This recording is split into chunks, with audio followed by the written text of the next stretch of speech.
Buenas tardes, muchísimo gusto en recibirles aquí en este espacio de Literatura UNAM y en particular de la Cátedra Carlos Fuentes.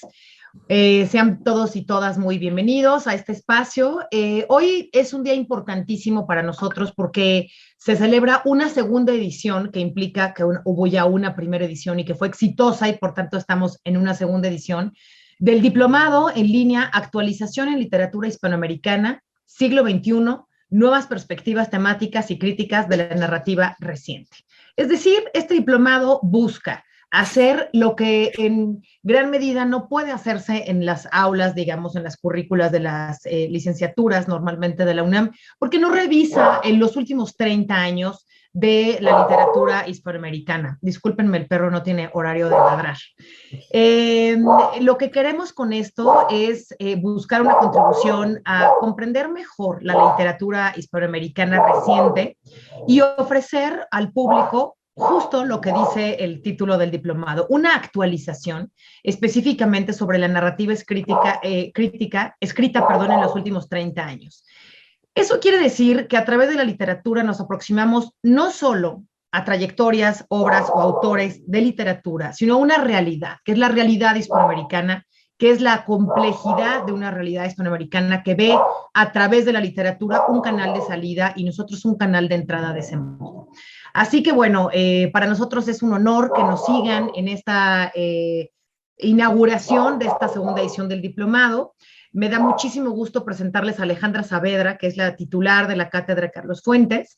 Les voy a dejar con Alejandra para que ella, a su vez, por favor, les presente tanto a Carla Morales, nuestra querida compañera de la cátedra, y a Diego Zúñiga, quien hoy nos va a dar la charla inaugural. Así que, Alejandra, te doy entonces la voz a ti y a todas las demás personas les doy el agradecimiento de que nos acompañen y la más calurosa bienvenida a este espacio de Literatura UNAM. Alejandra. Anel, muchísimas gracias. Bienvenidas, bienvenidos a todos los que nos acompañan a través de las redes. Nos emociona mucho empezar este año de actividades en línea a través de esta conferencia magistral que va a impartir Diego Zúñiga, y nos emociona también que tengamos la posibilidad de llevar a cabo esta segunda edición del diplomado, como mencionó Anel. Estamos muy emocionados, muy contentos y muy agradecidos por todos los que han hecho posible este diplomado. Aprovecho en ese sentido para enviarle un saludo a los estudiantes que hicieron parte de la primera edición del diplomado, a los que se inscribieron este año e invitarlos también. Todavía hay posibilidad de que se inscriban, entonces nos quedan algunos cupos, entonces si hay alguien que está viendo la transmisión y quiere sumarse a este proyecto, tiene las puertas abiertas en la Dirección de Literatura y Fomento a la Lectura y a través de la Cátedra Carlos Fuentes de Literatura Hispanoamericana. Yo no quiero quitarles mucho tiempo, así que paso a presentar a nuestro invitado y a la coordinadora del diplomado. Con nosotros está hoy Diego Zúñiga, que nació en Iquique en el 87, es escritor, editor y periodista, ha publicado las novelas Camachaca y Racimo, el libro de cuentos Niños Héroes y el libro de no ficción Soy de Católica y María Luisa Bombal, El Teatro de los Muertos. Algunos de sus libros han sido traducidos al inglés, al francés, al italiano, al neerlandés, al alemán, al turco, al checo y al portugués. En 2017 fue elegido por el Hay Festival para ser parte del Bogotá 39 y en 2021, el año pasado, lo seleccionaron dentro de la revista Granta como uno de los 25 mejores narradores jóvenes en español. Es uno de los fundadores de la editorial Montacertos, una editorial que yo recomiendo muchísimo. Tienen unos libros maravillosos, tienen publicado Debimos ser felices de Rafaela Laore, a Juan Cárdenas, a Jasmina Barrera, a Liliana Colanzi, entre muchísimos otros autores que revisamos en el diplomado, pero que además sobre los cuales dialogamos y reflexionamos dentro de las actividades de la cátedra. Y bueno, actualmente además Diego coordina la Cátedra Abierta de la Universidad Diego Portales en homenaje a Roberto Bolaño. Diego, no sabes, de verdad, es un honor que hayas aceptado nuestra invitación y que nos estés acompañando. Hola, muchas gracias por... No, el honor es para mí. Me da mucha alegría estar acá con ustedes. Qué bueno que te gusta Montacerdo, Alexandra. Un proyecto que curiosamente ahora en la conferencia no hablo, o hablo un poquito, pero que bueno, que tiene que ver también con mucho de mi vínculo con la literatura latinoamericana en general, ¿no? Ahí tú contabas que actualmente estoy coordinando la Cátedra Bolaño, que también es otra forma de entrar en contacto, y la conferencia también la he armado un poco así, ¿no? Pensando desde los diversos lugares que he tenido yo la posibilidad de vincularme con esas escrituras nuevas que surgen desde este lugar, desde este continente. Así que, nada, voy a leer un texto. Me interesa mucho, obviamente, ojalá que las personas que nos están viendo, y me alegra mucho que estén acompañándonos, eh, que anoten preguntas. En el fondo es un texto que me parece, creo yo, que es bien dialogante y que busca abrir más que cerrar, ¿no? Básicamente, ¿no? Yo le puse como título Nuevas Escrituras en Latinoamérica, Los Amigos Invisibles, eh, y dice así, dice: tengo un sueño más o menos recurrente. Roberto Bolaño está vivo. Como en ese hermoso poema que irrumpe en la ciudad de Gonzalo Millán, el poema 48-53, según la edición que tengan. La vida retrocede y entonces Bolaño no muere aquí el 15 de julio de 2003 en el hospital Valdebrón. No ocurre aquel agónico viaje en auto entre Blanes y Barcelona, y esa novela total, que sería 2166, no queda sin terminar. Bolaño sonríe, está feliz. Quizás sobre todo porque esta nueva vida ha permitido que aquel encuentro de escritores latinoamericanos al que asistió en Sevilla en junio de 2003 no sea su última aparición pública.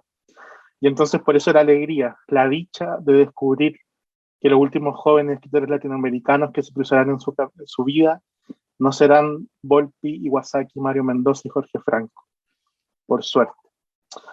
De aquel encuentro queda el recuerdo de los asistentes y un texto, Sevilla me mata, que debía titularse ¿De dónde viene la nueva literatura latinoamericana?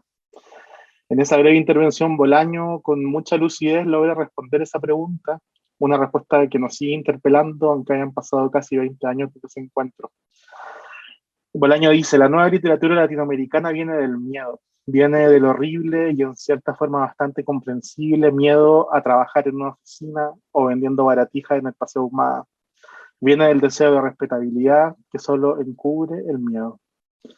Luego dirá que todo eso es una broma y citará a los escritores que para él faltan en ese encuentro en Sevilla: Daniel Sada, César Aira, Villoro, Alan Pauls, Lemebel, Rey Rosa. Y en medio de esa lista, un nombre inesperado: María Moreno. En aquel sueño recurrente, Bolaño habla justamente de María Moreno en sus libros. También asume la culpa entre risas por haberle prestado ropa a tanto escritor mediocre. Pero quien no lo haya hecho, que tire la primera piedra, dice Bolaño, y tiene razón. Luego, un silencio algo incómodo que se rompe cuando él pregunta por la nueva literatura latinoamericana, ¿qué ha pasado en su ausencia? Cuando empiezo a responder, Bolaño desaparece y el sueño de golpe se acaba. ¿Qué ha pasado en estos casi 20 años? Murió Roberto Bolaño, murió Mario Lebrero, Fowil, Daniel Sada, Eve Ujar. Irrumpieron las editoriales independientes, surgió una generación de narradores, los nacidos en los 70, cuyos libros han ido encontrando lectores mucho más allá de las propias fronteras de sus países. Irrumpió el tsunami feminista, aparecieron las traducciones y los reconocimientos, las escritoras se tomaron la vanguardia. Internet hizo que el mundo pareciera un lugar más abordable, más cercano. El mercado se tragó a la literatura. María Moreno se convirtió en un nombre ineludible para pensar cómo se escribe desde aquí la literatura del futuro.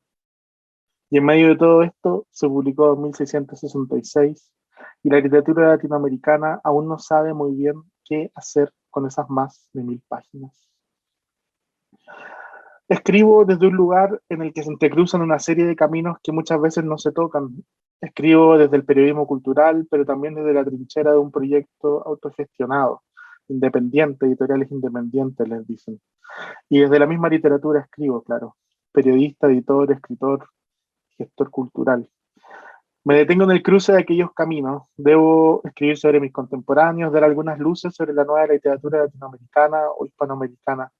Pero estoy tentado de volver atrás, de hablar de nuestros tíos y tías, de nuestras madrinas y hermanas mayores, de nuestros tíos abuelos incluso, pues muchos de ellos son más contemporáneos que nosotros sin duda. Lo de la edad siempre ha sido algo incómodo e injusto. Tuve la fortuna de conocer a Eve Ujar en el verano de 2011, enero de 2011, cuando recién se habían publicado en Argentina sus relatos reunidos por Alfaguara, y comenzaba a dejar de ser un secreto y pasaba a tener el reconocimiento que se merecía desde hacía años. Una vida escribiendo cuentos y novelas y publicando en editoriales pequeñas sin mayor resonancia pública. Un secreto, una cofradía de lectores, eso fue armando durante años. Hablo de 10, de 20, de 30 años, hasta que sus narraciones extraordinarias comenzaron a traspasar las fronteras y a encontrar más y más lectores, en Chile, en Perú, en Colombia, en España. Eve Ujar era una contemporánea. Sus relatos y novelas y crónicas eran los textos de una escritora contemporánea, textos vivos, raros, que desbordaban curiosidad y belleza. Tenía más de 70 años cuando la conocí, pero era la más joven de todas. Sigue siéndolo, aunque ya no esté. Por eso pongo en duda lo de la edad y por eso el recorrido que haré va a incluir a escritores y escritores que nacieron antes de 1970. Quizá la fecha límite para hablar de una nueva literatura latinoamericana o una nueva generación de escritores latinoamericanos. Pido desde ya disculpas a las y los poetas, quienes de alguna forma se cruzarán también en este mapeo, en este atlas, en estas genealogías que van a ir apareciendo, aunque el centro de este texto, hay que decirlo, es la narrativa, la nueva narrativa latinoamericana, los nuevos, los novísimos.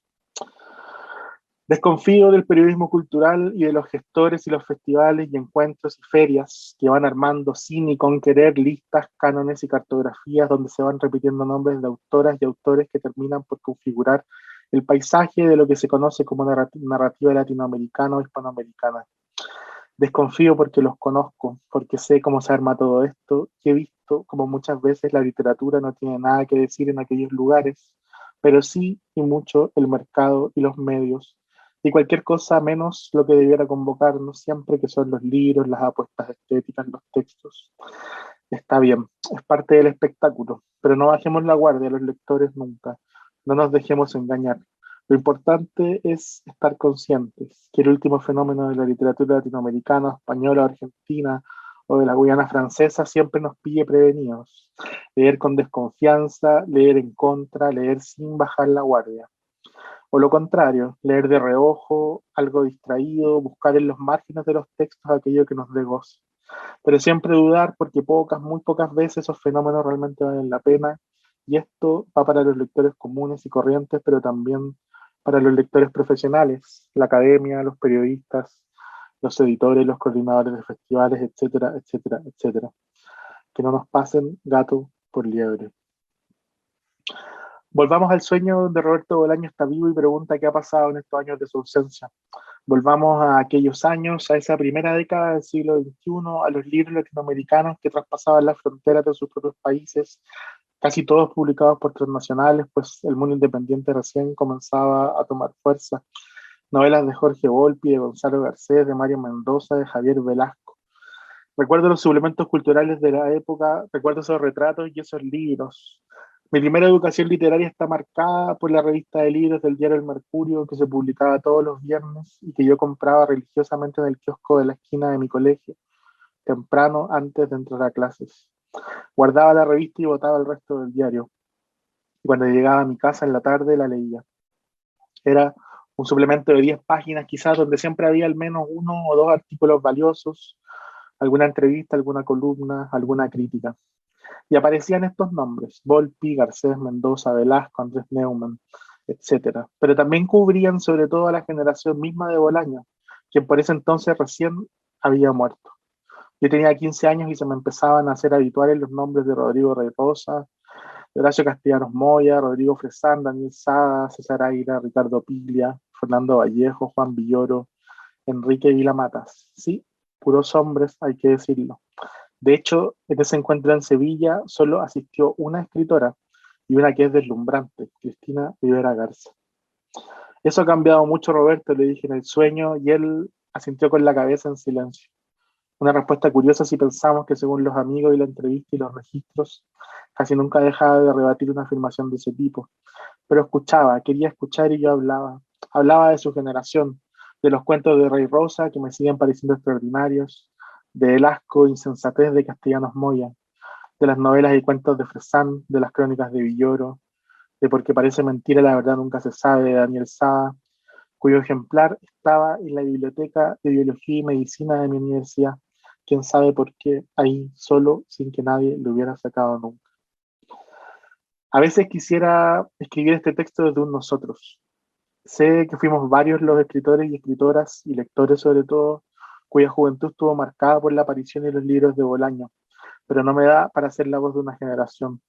Quizá ese fue un punto de encuentro, Bolaño y las lecturas que nos dejó Bolaño, pero luego los caminos se separaron hacia lugares insospechados. Hablo aquí puntualmente de los que nacimos en los años 80 y que leímos a Bolaño con 16, 17, 18 años. Una experiencia de esas que te cambian la vida, y discúlpeme lo hiperbólico, pero es así. Leer Los Detectives Salvajes con esa edad, y si es que uno tiene deseos de escribir, es un viaje sin retorno. Leímos a Bolaño y leímos lo que hoy leía Bolaño, o lo que al menos supimos que leía. Y ahí la experiencia fue tan feliz como decepcionante. Descubrimos las vidas imaginarias de Juan Rodolfo Wilcott y esa novela monumental de Antonio Di Benedetto llamada Sama. Leímos a Borges sin la solemnidad que nos habían enseñado nuestros profesores en el colegio, y nos deslumbramos y aterrorizamos con los textos de Osvaldo Lamborghini que Bolaño leía con fascinación. Ni hablar de su amor por Enrique Lina y Nicanor Parra, que fue también nuestro amor, sobre todo por Lina, hay que decirlo, y nos convenció de que leyéramos a sus compañeros de ruta de generación y a los más jóvenes. Y ahí sí que nos tragamos unos sapos que mejor ni recordar para no pasar malos ratos. Buen ojo para los muertos, mal ojo para los vivos, con hermosas excepciones que ya hemos citado al comienzo de esta conferencia, claro.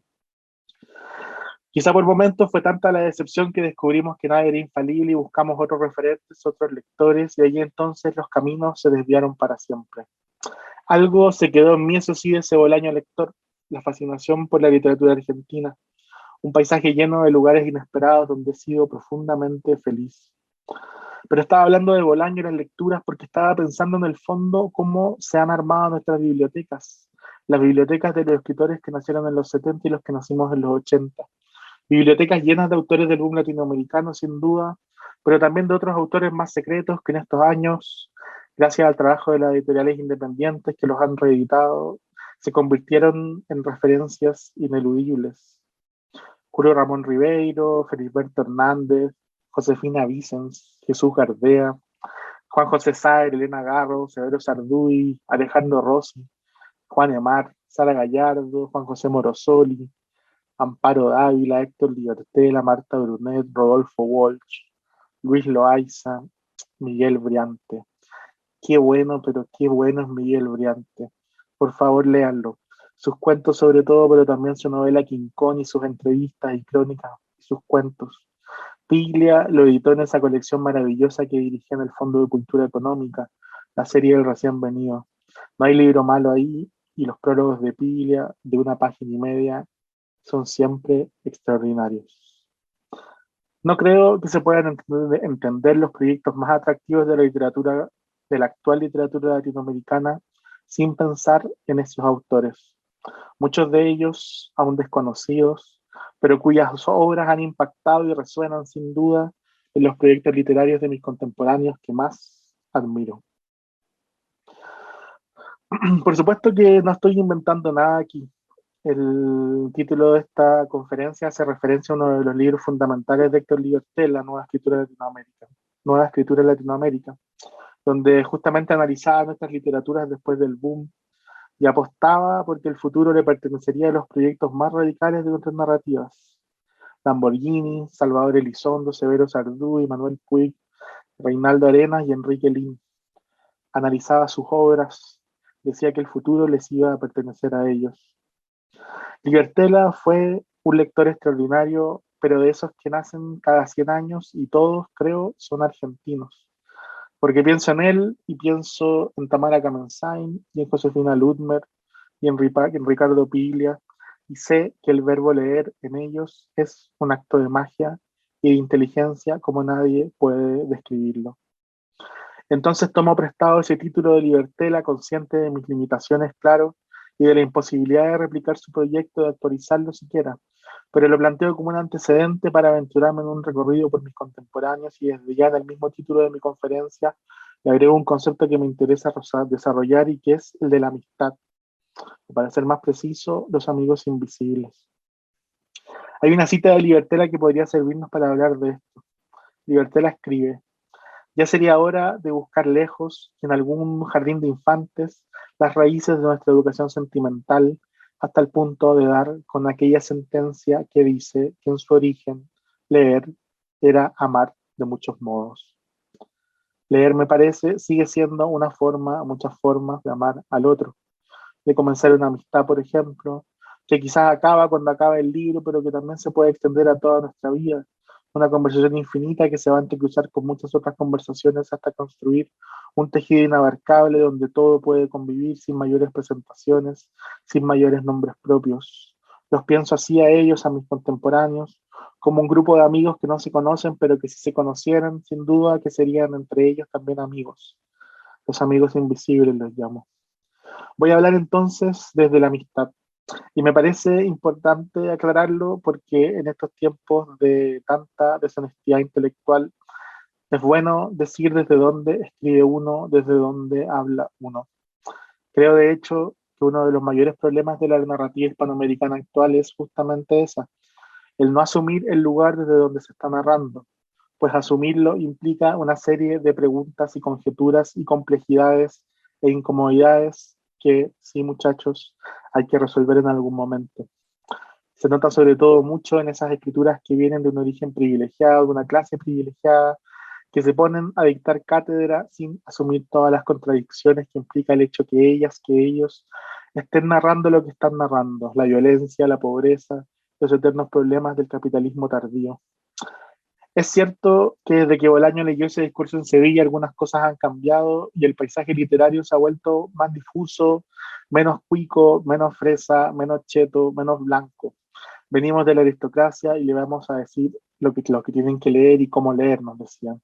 Aquí en Chile el asunto en los 90 era brutal en ese sentido y entonces los narradores habían ido al taller de José Donoso y leían a Henry James y se vanagloriaban de leer a James y a Proust y qué mierda me importa la tradición chilena, decían, llena de escritores pobres, resentidos y sucios. Ahí fue cuando apareció Bolaño y no lo podían creer. ¿Quién era ese tal Bolaño? ¿En qué colegio había estudiado? ¿Por qué lo publica Anagrama?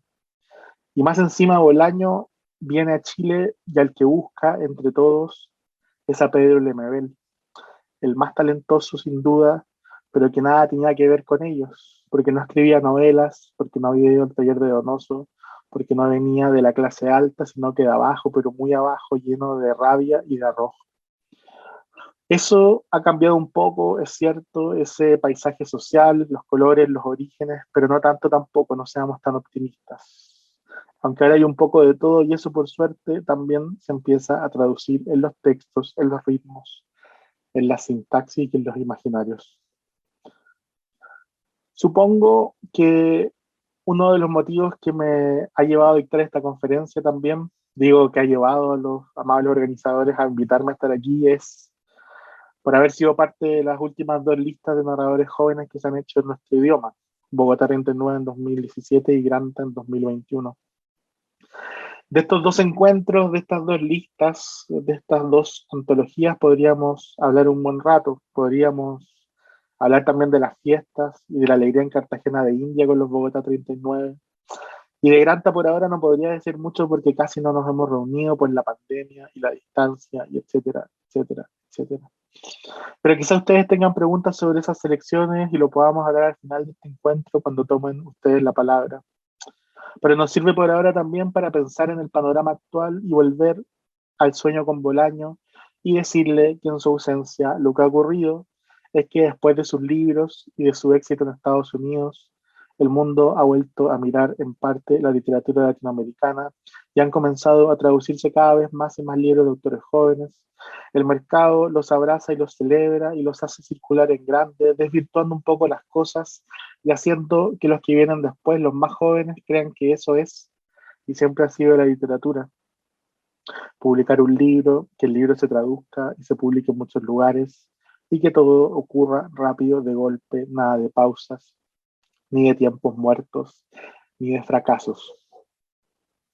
La palabra fracaso, de hecho, diría que está prohibida. Cuando publiqué mi primera novela, Camanchaca, yo tenía 22 años y fue en 2009, cuando en Chile casi no había escritores jóvenes.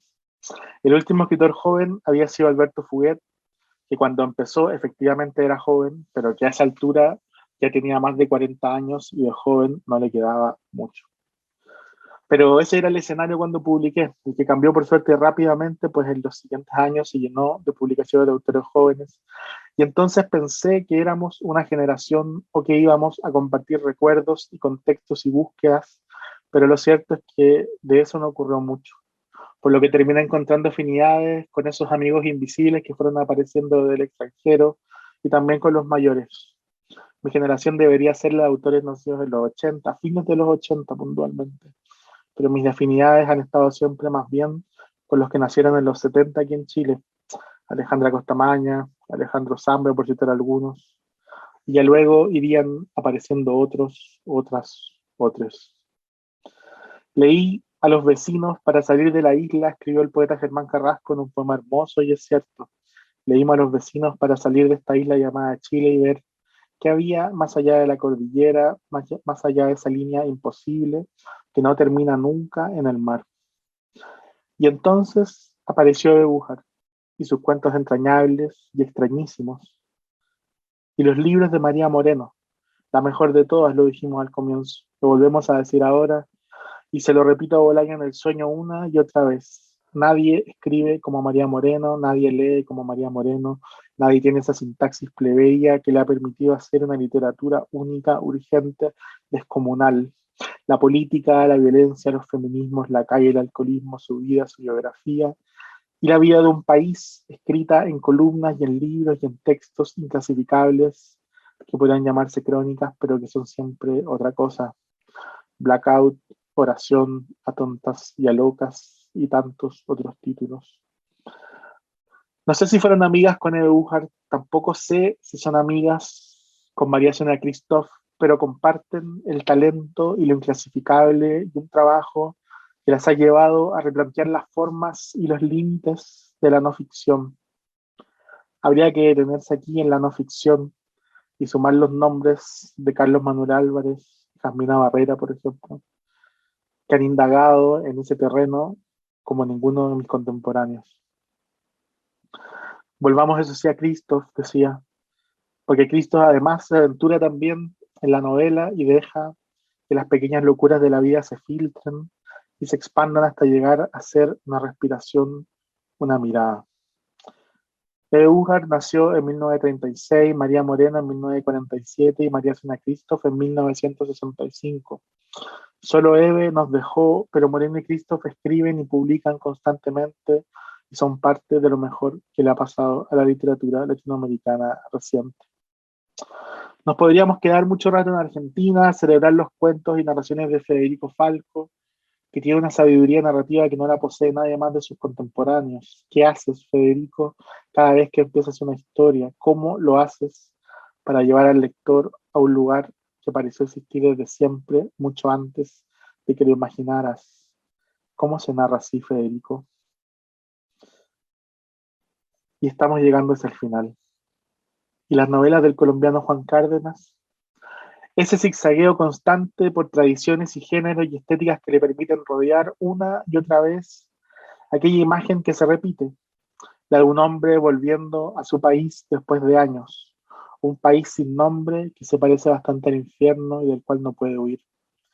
Ese país sin nombre es Colombia, que es el país que visitan también las novelas de Giuseppe Caputo, con una prosa tan tierna como exuberante, con una calidez que le permite escribir sobre la violencia y la tristeza, esa misma que uno puede encontrar en los sorprendentes relatos de la joven Daniela Catrileo, que publicó en 2019 su primer libro de cuentos, Piñén, y que debe ser lo mejor que le ha pasado a la narrativa chilena desde hace ya mucho tiempo. Daniela no conoce, creo, a Cárdenas ni a Caputo, pero no tengo dudas que se llevarían bien, como tampoco tengo dudas que abrazarían a Gonzalo Mayer, ese que no parece chileno porque escribe con una levedad maravillosa, novelas y columnas y relatos que logran transmitir una felicidad única en el lector, la felicidad que produce el encuentro con la literatura. ¿Y qué decir del proyecto de Verónica Gerber, donde se cruzan las artes visuales con las palabras y se crea algo nuevo, algo que se parece mucho probablemente a la literatura del futuro? De esto se trataba todo, ¿no, Roberto? De la literatura del futuro, ¿cierto? Y Roberto no me dijo nada más en el sueño. Muchas gracias. Diego, muchísimas gracias. Yo estoy muy emocionada por si me lo permites, sentirme parte de estos amigos invisibles a través de la lectura, de la conversación que se puede establecer con los libros. Aunque no hagamos parte del grupo de los escritores, podemos ser amigos invisibles a través de estos vínculos que nos dan los libros. Y yo me sentí muy interpelada cuando nombrabas a María Moreno, porque también para mí es una escritor sasa. Desde luego a Tamara Kamensán, que tengo el libro aquí en la mano, porque ayer acabo de dar clases sobre ella y hablarles a mis alumnos sobre Libertela también, y sobre el papel que tienen también en la construcción de un imaginario y de un estilo dentro de la literatura argentina, de la potencia. Que hayas nombrado a Gonzalo Mayer, que quizá no se conoce en algunos otros países de Latinoamérica, pero tiene unos libros extraordinarios. El de la novelita rusa, que para mí el año que yo lo leí fue como, se puede escribir un libro súper sencillo con un tema, o sea, que no, quizá no está dentro de estas modas literarias o dentro de estos asuntos que de repente como que obnubilan el sentido real de la literatura, que es construir una obra artística a través de palabras, ¿no? Y su libro de crónicas, por supuesto, me lo compré en cuanto salió, el de la siesta, que ahora no recuerdo cómo se titula. Y bueno, muchísimos otros que mencionaste, a Federico Falco, a Zambra, a Alejandra Costamagna, a Verónica, que la hemos tenido también, y que la trabajamos dentro del programa del diplomado. Y bueno, un sinfín de referencias que me encanta que hayas mencionado, porque creo que precisamente de eso va un poco este diplomado. Yo no quiero, perdón, que me emociono mucho porque de verdad la conferencia fue maravillosa y a mí me dejó resonando muchas cosas. Entonces no les quito tiempo, yo quiero presentar a Carla Morales. Carla Morales es la coordinadora del diplomado de actualización. Ella es candidata a doctora en letras por la Universidad Nacional Autónoma de México, donde desarrolla un trabajo titulado Despliegues discursivos del yo en la literatura de viajes, Frederick de Walker y su expedición a Palenque, y en la misma universidad hizo su maestría en letras.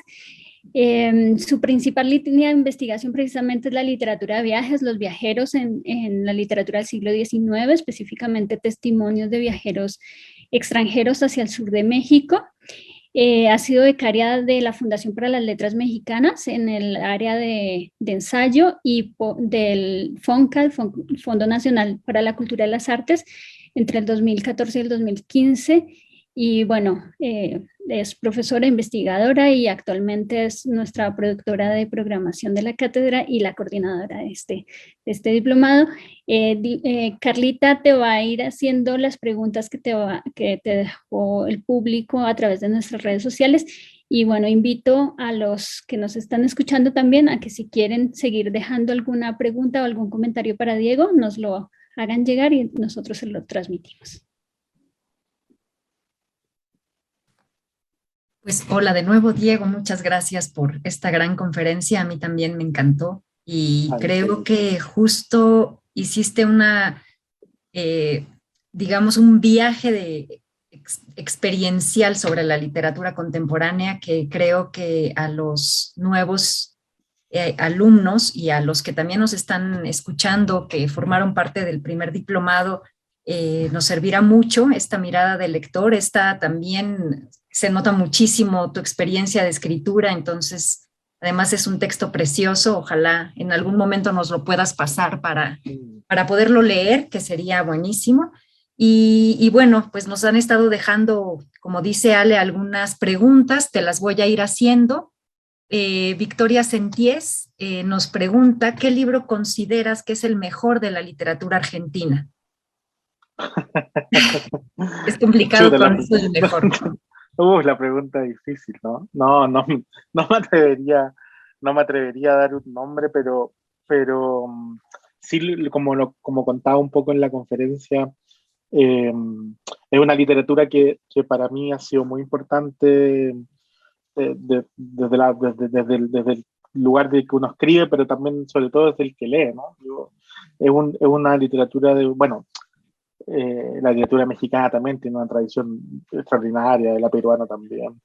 Pero es cierto que los argentinos tienen algo muy raro y es como en términos de la narrativa, ¿no? Como que hay una cosa como un talento medio innato y como uno no, ellos no sé si están tan conscientes de eso, pero uno desde afuera lo puede ver.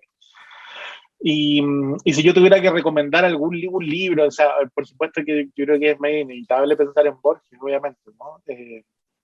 Pero, pero insistiría mucho en la lectura de María Moreno, que me parece, como les digo, una escritora que por suerte ahora en los últimos años sus libros han ido publicándose o han empezado a circular un poquito fuera de Argentina, pero es de esas escritoras que uno es una experiencia la lectura en sí misma, ¿no? Por eso creo que entrar en el mundo de Moreno es extraordinario y recomendaría mucho un libro que circuló harto, que uno de sus últimos libros, que se llama Blackout, que es un libro donde ella trabaja con materiales autobiográficos y que creo que fue un libro que circuló harto fuera de Argentina, que la ha hecho ser un poco más leída y me parece una buena forma de entrar a ese mundo. Lo genial de Moreno es que sigue, o sea, que publica cada ahora con menos frecuencia, pero cada cierto tiempo publica columnas en página 12 que se pueden leer en internet. Les prometo que leer eso ya es una cosa extraordinaria, ¿no? Ni siquiera hay que leerse el libro, sino que ya entrar en esas columnas, con eso ya es una cosa deslumbrante, así que insistiría mucho en volver a ella una y otra vez, ¿no? Perfecto. Muchas gracias.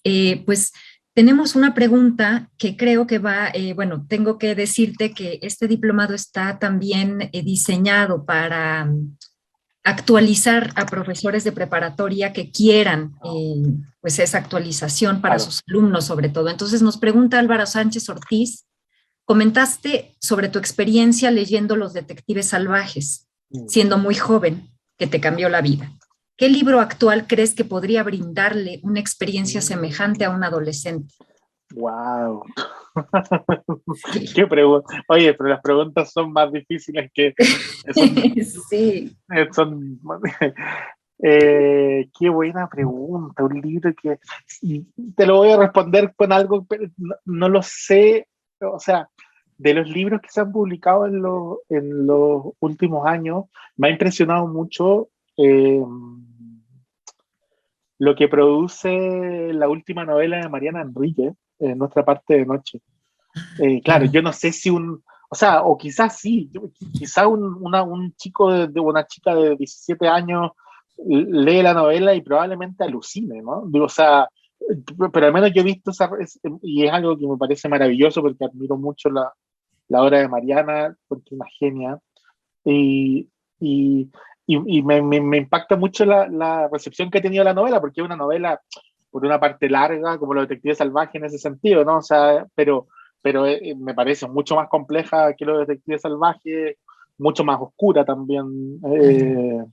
Hay ahí una serie, hay una cosa, es una novela que a mí me gustó mucho, y que cuando la leí apenas salió porque me tocó entrevistar a Mariana, y fue muy bello poder conversar con ella, hacerle preguntas sobre el libro, ¿no? Pero en ese momento no sabía cómo la iba a recibir los lectores, ¿no?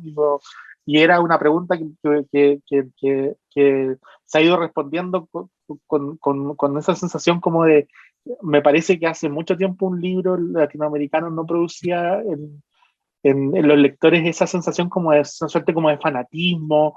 eh, Hay algo ahí muy, como, no sé, hay algo muy hermoso que pasa con la novela y los lectores, y sí creo que alguien de 17 años, de 18 hasta de 16, probablemente alucinaría, ¿no? Puntualmente nosotros, que pensaba porque es otra, desde la experiencia también, nosotros en Montacerdos publicamos hicimos una antología de cuentos de Mariana, y ha sido muy llamativo que, o sea, ahora ya Mariana es más conocida, pero nosotros la publicamos en 2013, cuando Mariana todavía no publicaba fuera de Argentina mayormente, ¿no? Y en ese momento, cuando publicamos los cuentos, me llamó mucho la atención cómo cuando íbamos a ferias a vender los libros, cuando íbamos muchas niñas de 13, 14 años iban a buscar el libro, iban a buscar los cuentos. Y había ahí, o sea, y obviamente que ahí había un boca a boca que había empezado a correr, como, y que después yo lo comprobé y lo comprobamos con mis amigos editores de Montacerdos, pasándole el libro a nuestras sobrinas, ¿no? Como a hijas, y que había una conexión con el mundo de Mariana que era muy alucinante, así que ahora lo estoy verbalizando, creo que no tendría ningún problema en decir que sí, que ahí hay una línea que se abrió y que continúa un poco esa relación que teníamos mi generación probablemente con los detectives salvajes, que era la de un fanatismo absoluto. Así. Claro, claro. Pues qué interesante. Nos pregunta Enrique Saavedra, ¿qué mirada sobre la literatura que nos ofreces dice, ¿qué mirada sobre la literatura que nos ofreces sería la misma si no fueras editor?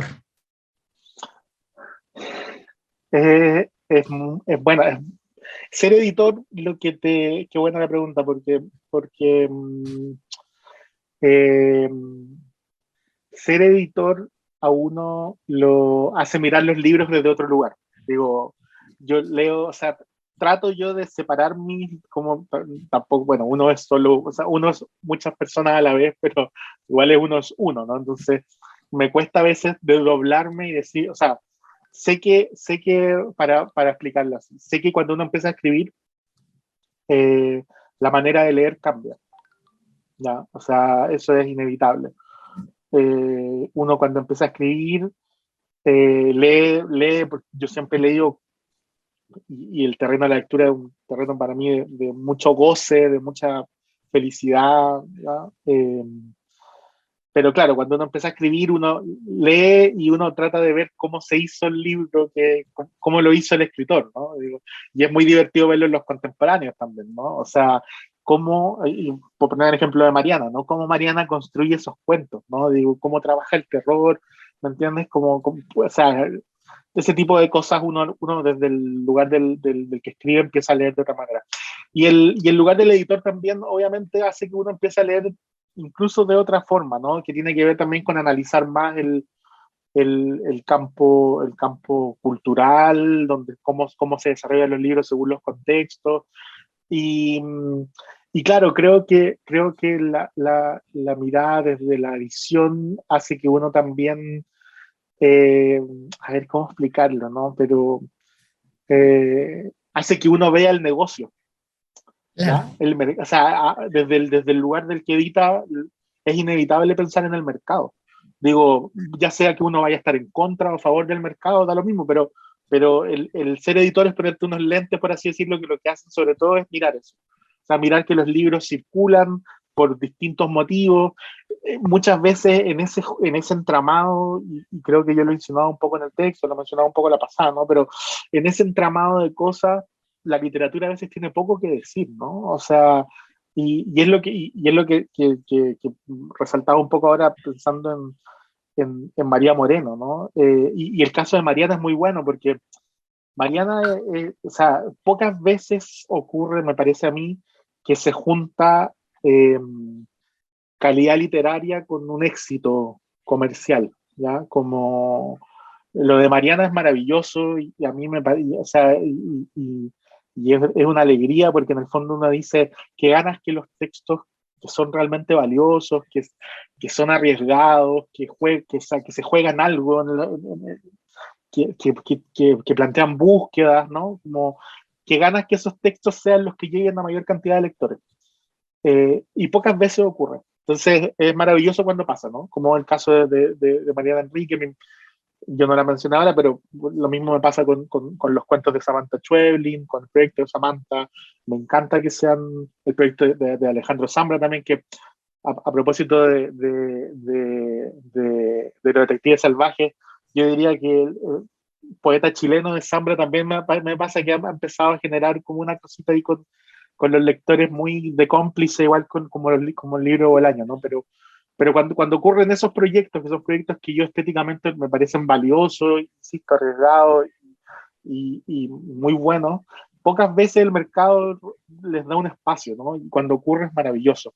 Esto uno lo ve, creo yo, sobre todo desde la mirada del editor, ¿no? Digo, probablemente hay muchos escritores que no tienen mayor relación y, en el fondo, leen, publican sus libros y está bien, ¿no? Digo, no. Pero claro, el ser editor te hace mirar ese mundo y te hace ser un poco más desconfiado, probablemente. ¿Ya? Como yo creo que es un medio inevitable, porque también sabemos cómo se hacen las cosas. A mí me interesa mucho analizar cuando cuando un libro se convierte en un hit, por ejemplo. Me parece interesante pensarlo desde la edición, ¿no? Como, ¿qué pasó? A veces, y lo más bello igual de todo esto, desde la mirada del editor, es que todo es un misterio, porque si no, si uno supiera la fórmula, todos repetiríamos la fórmula, ¿no? Vamos a ir a mirar el libro, para que un libro sea un hit tiene que pasar esto, esto, esto. Y a veces irrumpe un libro inesperado y pasan cosas, ¿no? Digo, es otro mundo, pero a veces la literatura tiene poquito que decir ahí, a veces se cruza, pero tiene su gracia, creo yo, o se la ha ido descubriendo con el tiempo. Digo. Perfecto, pues también nos hace una pregunta una de las doctoras que estará como profesora en el diplomado y que, bueno, te dice que buenísima charla, muchas gracias Diego Zúñiga por esta travesía por la que nos has conducido y quiere preguntarte si en tus lecturas se encuentran más autores o autoras centroamericanos, aparte de Rey Rosa y Castellanos Moya, que fueron mencionados. Mira, es un mundo que a mí al menos, y yo creo que sobre todo acá desde el sur, es un mundo que nos queda por descubrir absolutamente, ¿no? O sea, últimamente, por ejemplo, acá se han publicado algunas de las novelas de Rita Indiana, que me parecen muy buenas, digo, y que me parecen muy geniales. Yo también ahí, justamente por las listas, tengo contacto con la literatura de Frank Baez, con la literatura de Carlos Fonseca, pero Centroamérica y el Caribe son un misterio para mí de lo literario y espero que los mundos independientes, lo digo también desde mi lugar, ¿no? Ojalá que podamos hacer circular más y más de esos libros, ¿no? Digo, una que me gusta muchísimo, me gustan mucho sus cuentos y no sé todavía por qué no se han vuelto a publicar, es Claudia Hernández, que es del Salvador. Me parece, sí, una cuentista, o sea, los cuentos cuando los leí, que me acuerdo que Castellanos Moya la recomendaba mucho, entonces llegamos un poco a ella por esa recomendación. Los cuentos no se encuentran aquí, yo los leí fotocopiados, imagínate, aquí una profesora de la universidad que que enseña literatura de Centroamérica y el Caribe, los trajo y me parecen geniales. Pero es una deuda absoluta y como también Brasil, por ejemplo, es otra deuda, ¿no? Como que es algo que también a mí ahora últimamente me ha ido interesando, me ha interesado empezar a indagar porque, no sé, son también países que están tan cerca y que no tengo dudas de que deben haber unas cosas maravillosas y que nada, que ojalá que empiecen a circular cada vez más. ¿No? Gracias. Yo tengo una pregunta que me gustaría que respondieras porque es algo que tratamos durante todo el diplomado. ¿Cuáles serían los ejes problemáticos que tú piensas que atraviesan, digamos, esta literatura contemporánea? Creo que, a ver, pensaba ahora ya después de leerles el texto, claro, que hablé poco de los temas, ¿no? Como de los grandes temas que puede que atraviese la literatura latinoamericana. Y el tema de la violencia, por ejemplo, algo que está siempre ahí, ¿no? Digo, que es una violencia histórica muchas veces, y que también eh, me parece que hoy día se la analiza también hay una violencia actual que también está siendo narrada. Si tuviera que pensar, por ejemplo, no lo menciono ahí en el texto, pero un proyecto literario que sin duda a muchos nos impactó, fueron las novelas de Yuri Herrera, ¿no? Digo, cuando leímos las novelas de Yuri Herrera era como, oye, así se puede escribir así, ¿no? Digo, o sea, se puede abordar esto así, era una cosa como muy alucinante. Esa misma fuerza que uno podría también, lo recuerdo como lector también, ¿no? Que producen los textos de Fernanda Melchor, por ejemplo, ¿no? Pero te diría que, que claro, que hay una serie de temas hoy día, también de temas y de géneros, ¿no? El terror también ha vuelto a tomarse como un lugar, los géneros llamados menores, que sabemos que no son menores, pero la ciencia ficción, ¿no? Como han ido agarrando un lugar mucho más. Y me parece interesante que la pregunta sea también por las formas, ¿no? Digo, yo en general, ahí los textos que yo menciono los autores y las obras que menciono en el texto me interesan mucho, sobre todo porque se están haciendo constantemente la pregunta de la forma de qué hacer con la literatura, ¿no? Digo, en ese sentido, el proyecto de la Verónica Gerber, por ejemplo, me parece alucinante porque de verdad no sé qué esperar del próximo libro de ella. O sea, y eso es maravilloso. Digo, o sea, porque a veces le pasa a uno que me leo un autor y digo, oye, ya me gustó mucho esto, ojalá que lo siga haciendo, ¿no? Ojalá que repita porque lo hace bien o probablemente le agregue algo, ¿ya?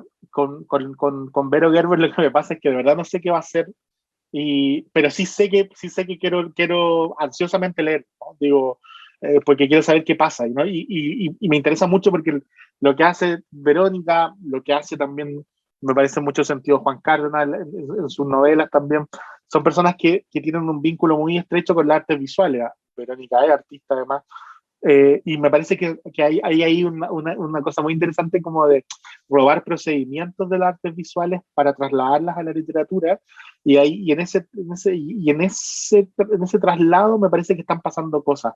Los menciono a ellos, pero en general creo que las escrituras que más me interesan desde Latinoamérica son las que se hacen esa pregunta, y creo que no son pocas, ¿no? Yo creo que también, no, es la pregunta sobre el narrar, ¿no? Porque también creo que algo que, que yo lo pensaba mucho con Bolaño, ¿no? Cuando yo leo Bolaño siendo muy joven, eh, Bolaño estaba obsesionado con el tema de las estructuras, por ejemplo, ¿no? Como estaba obsesionado y estaba obsesionado en decir que la idea de narrar una novela de forma lineal ya no se podía hacer, ¿no?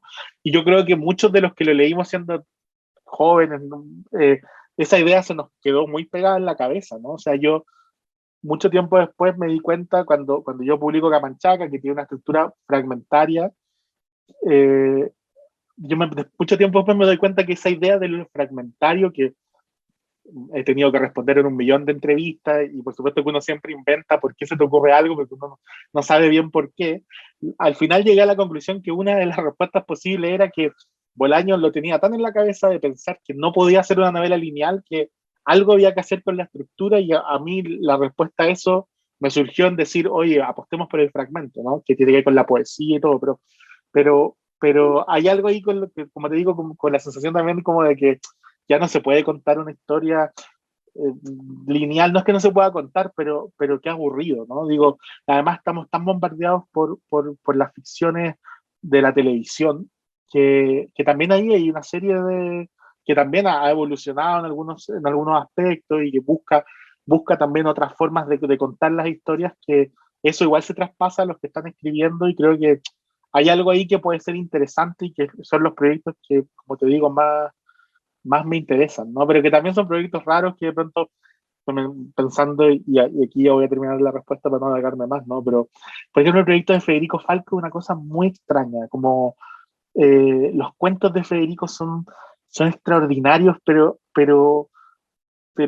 cuando tú se los contás a alguien, es difícil que tú oralmente logres cautivar al otro contándole de qué va lo de Federico. Es solo literatura, ¿no? O sea, solo se puede traspasar eso leyéndolo. Entonces, y también tiene que ver con la narración en el caso de Federico también, de pensar mucho la narración y de hacer unas cosas que son, bueno, la última novela, Los Llanos, es maravillosa porque también pasó a otro lugar y lo que hizo me pareció una genialidad. Perfecto, pues para ir cerrando, ¿qué te parece si nos viene por ahí la pregunta, si nos das 3 novelas que puedas recomendar? Wow, 3 novelas. Mira, estaba pensando, las últimas cosas, a ver, anduve hace poquito por Buenos Aires, así que imagínense que solo les voy a hablar de cosas argentinas probablemente. Pero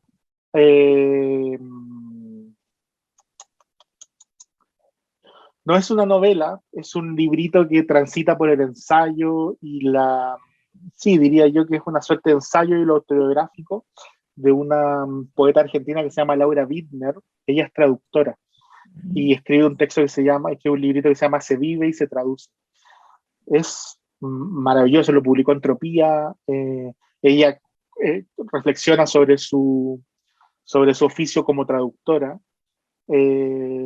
mientras también va entregando algunos pedacitos biográficos.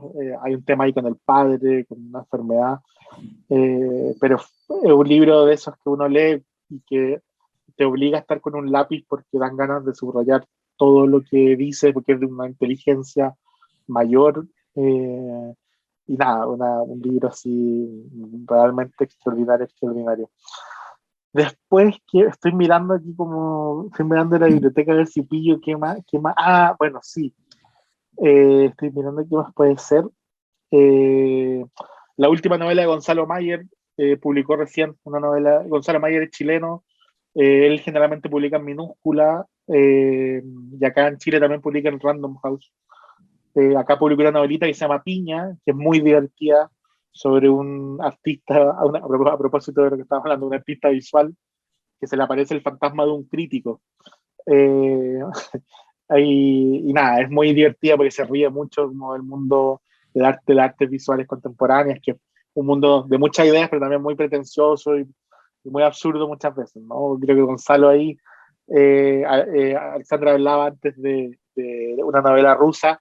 Yo diría que es una novelita rusa que era su libro anterior.